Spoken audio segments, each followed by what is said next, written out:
ايه ده؟ انت قاعد بتاكل وانا قاعده من الصبح ما اكلتش حاجه؟ انا كنت مستنياك يا فادي. على فكره انت ما بقتش بتحبني. لا انا زعلانه منك. لا لا لا لا، انت كده وحش جدا. ما هو يا حبيبي انت لو كنت بتحبني ما كنتش تقعد تتعشى لوحدك وانا قاعده مستنياك كل ده. يا بيبي ده حقي الطبيعي.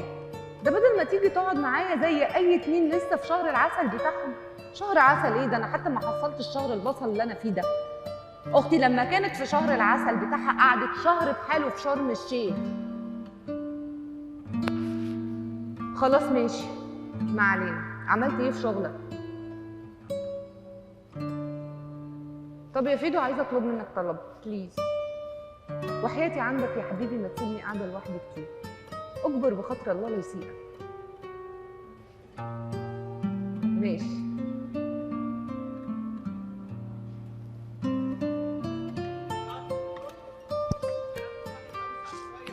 حلو ولا ايه؟ بجد؟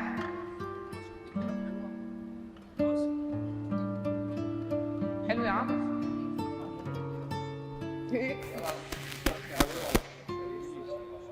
طب الكاميرا بصيتي اخليها كده؟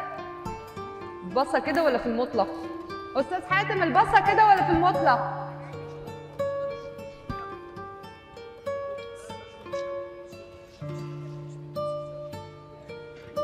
البصه كده؟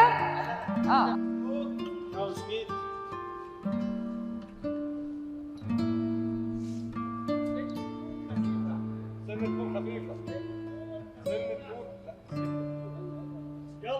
يلا يا اساتذه، يلا قولي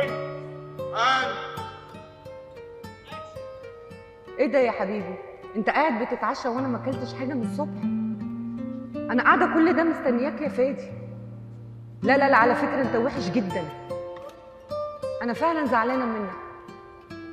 انت كده اصلا ما بقتش بتحبني. ما هو انت لو كنت بتحبني كنت جيت اكلت معايا بدل ما انت قاعد بتتعشى لوحدك في مطعم. يا حبيبي ده حقي الطبيعي. اي اتنين لسه متجوزين في شهر العسل بتاعهم لازم يخرجوا مع بعض لوحدهم شويه. بقول لك ايه، عملت ايه في الشغل؟ طب والنبي يا فيدو عايزه اطلب منك طلب. وحياتي عندك يا حبيبي عشان خاطري اكبر بخاطري وما تسيبنيش قاعده لوحدي كده كتير. طيب يا حبيبي ماشي، باي باي.